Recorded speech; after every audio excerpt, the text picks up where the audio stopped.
Bonjour, bonsoir, en fonction de l'endroit où tu te trouves en ce moment. Alors, première des choses, tu as probablement remarqué que je parle un peu à voix basse, c'est parce que je suis sur mon lieu de service. Je suis ici dans une pièce qui s'appelle Testing Room. Alors, Testing Room, c'est la pièce dans laquelle tu viens et tu utilises des machines en fait pour faire des tests. Mais nous ne sommes pas ici pour parler des tests. Pourquoi nous sommes là? Pourquoi je fais cette vidéo? C'est tout simplement parce que je me suis rendu compte que dans la vidéo précédente, alors que je te présentais en fait les programmes d'intégration et les programmes de migration, je suis vraiment passé en hauteur sur la migration. C'est une erreur de ma part, je m'en excuse. Tout simplement parce que dans ton interaction et la communication que tu vas avoir avec les recruteurs, en dessous de cette vidéo, tu auras tout un script, ainsi de suite. Bon, on n'en est pas encore là. À travers ton interaction et la communication que tu auras avec les recruteurs, il va falloir que tu saches de quoi il s'agit. C'est quoi une migration? Et il va falloir que tu le mentionnes. C'est très important. Je vais m'expliquer plus tard. Ok, donc, c'est quoi un programme de migration? On en a déjà parlé dans la vidéo précédente. Donc ici, je tiens juste à réitérer que chaque fois qu'on parle de migration, on parle d'un mouvement de données d'un point X à un ou plusieurs points Y. Okay. Dans point X, en général, ce point X, c'est le legacy system, le système de base, et le ou les points Y sont en fait les récipients, ces systèmes ou ces data stores, ne rentrons pas dans les détails, mais ces points qui vont recevoir les données en question. Okay. Alors, chaque fois donc qu'on a un déplacement de données d'un point X à un ou plusieurs points Y, c'est parce que derrière, il y a ce qu'on appelle un business rational. La raison pour laquelle, en fait, cette migration est nécessaire au sein de ton entreprise. Okay. Et ici, là, les termes sont interchangeables. Hein. Ici, en fait, que je dise business, que je dise organisation, que je dise compagnie, c'est la même chose. Ok. D'accord. Donc, il y a toujours ce qu'on appelle un business rational derrière toute migration. Je te donne un exemple clair et précis. Il se pourrait que, en fait, une compagnie se rende compte que le système de base dans lequel elle a stocké ses données est instable.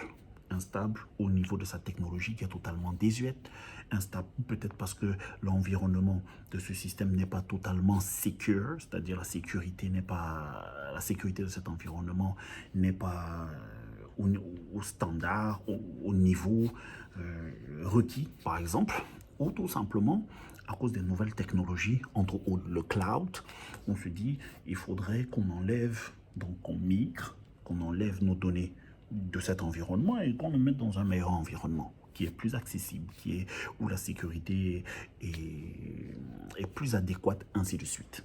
Okay. Donc ça, c'est le business rational, la raison pour laquelle on a besoin d'effectuer une migration de données. Ça, c'est le premier point. Le deuxième point, c'est que ici, il faut toujours savoir que lorsqu'on parle de données, il y a plusieurs types de données. Et quand on parle ici de données, de type de données, je parle ici de format. Le format d'une donnée. Alors, une donnée, ça peut être, je raconte n'importe quoi, du JPEG, une vidéo par exemple. Ça peut être du XML, ça peut être du CSV. Okay? Une donnée, ça peut être tout ce qui est stocké quelque part.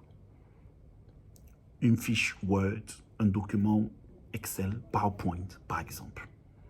Une image, une photo, une carte. Quand je parle de carte, par exemple, une carte du monde, ainsi de suite.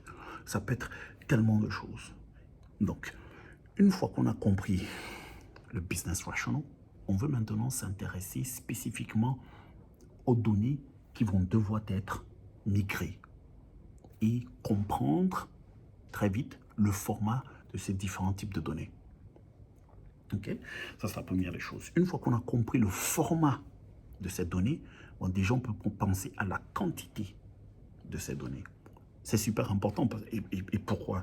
Parce qu'il va falloir que le récipient soit adapté, adéquat à la réception de ces données, tant bien au niveau du format qu'au niveau de la quantité.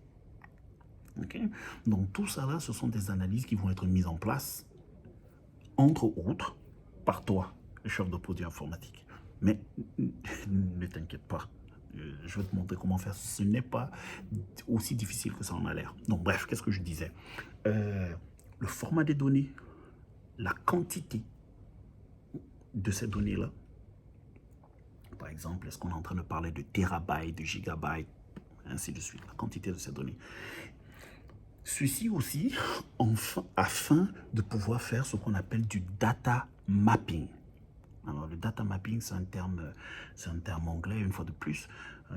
Mais ici, on parle du concept de correspondance. Parce qu'il se pourrait que dans le système récipient, les choses ne soient pas organisées pareillement que dans le système source, le système de base. Okay? Donc, le système X migre des données dans le système Y. Il va falloir qu'on mette en place un concept de correspondance, un data mapping, afin que ces données qui sont migrées arrivent et se retrouvent dans les endroits où il faut, dans ce système récipient, si tu veux. Ok? Donc, en règle générale aussi, cette migration est faite par ce qu'on appelle un migration tool. C'est un nom que je donne comme ça, mais tu le fais pas manuellement, donnée par donnée, sinon restons, enfin, tu passes des siècles. Hein. Il y a des compagnies qui ont une quantité de données incroyable et ça se fait pas comme ça une par une. Tu as généralement un programme que des techniciens vont mettre en place afin de faciliter ce transfert de données, cette migration.